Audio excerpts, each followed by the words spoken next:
एबसुनि सासे मेंनो रोङै गोख्रों रिभलिउसनारि दैदेनगिरि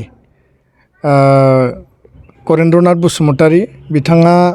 बारग' एबसुनि आफादगिरि BPSCनि गायसनगिरि आफादगिरि आरो माजबाद आरो पानेरि समस्तिनि बारग' MLA बिथाङा जोंनि गेजेराव गैलिया सोरगोआरि जाबाय आरो बिथांनि जि सारादु बे सारादुखौ दुलाराय बर' फरायसा आफाद न'खरनि गासैबो सोद्रोमाफोर आरो बानजाय आफाद ज' लोगो नांनानै फैगौ 10 नभेम्बर 10 नभेम्बर 2022 बे खालाराव रौतानि जेबि हागजेर जि माने मेम'रियेल हाइ स्कुलनि प्लेग्राउन्ड दङ बिथांनि न'नि साखाथियावनो नांजाबनानै थानाय बे थावनियाव खुंफुंनो थाखाय जोङो थाम-थिम खालामबाय आरो आङो बे समाव गासै रायजो राजाफोरखौ आं हांख्रायदों बड'लेण्ड सोमावसारनायनि गासै समब्रा समब्रि जायफोर दैदेनगिरिफोर दङ आथिखालनि एबसुनि जिल्ला दख'रा मिरु लोगोसेयैनो बर' थुनलाइ आफाद हारिमु आफाद गासै माहारियारि आफाद बिटिआर सरकारनि मानगोनां चिफ डेपुटि चिफनिफ्राय लानानै MLA EM MCLA आरो आसाम बिधान सभानि स्पिकार मानगोनां बिथां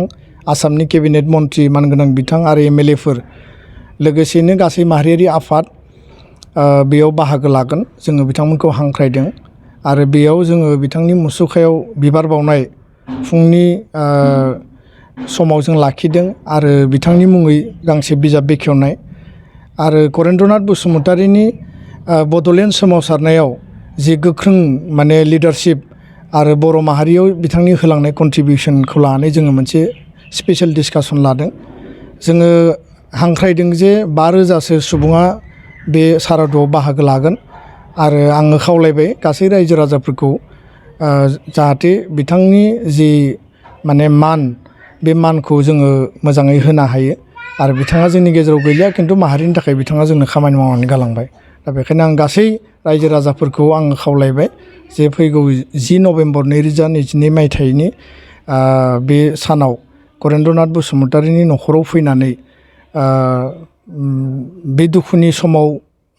बिथांनि न'खरजों बाहागो लानाय आरो बिथांनि जिउमाया सोरगोआव आलो गोजोनै जाहाथे जायगा मोनो बिनि थाखाय बयबो जाहाथे दसे सम बिथांखौ माने बावफैयो बा मान होफैयो आं बिनि थाखाय बयबो रायजो राजाखौ दिनैनि बे समाव आङो दुलाराय बर' फरायसा आफादनिफ्राय गंग्लायै आं खावलायहरबाय गोजोन्थों।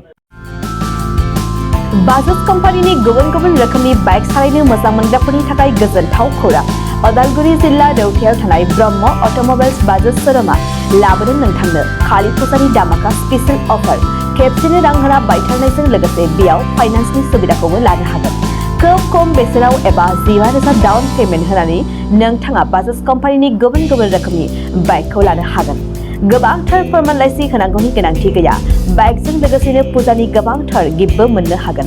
गिफ्टआव थागोन हेलमेट गंसे 3 लिटार पेट्रल आरो मोनसे गोसो बोगथाबनो हानाय अइल ट्यूब बे स्पेशेल अफारा 24 अक्ट'बरनिफ्राय 31 अक्ट'बरसिम सोलिगोन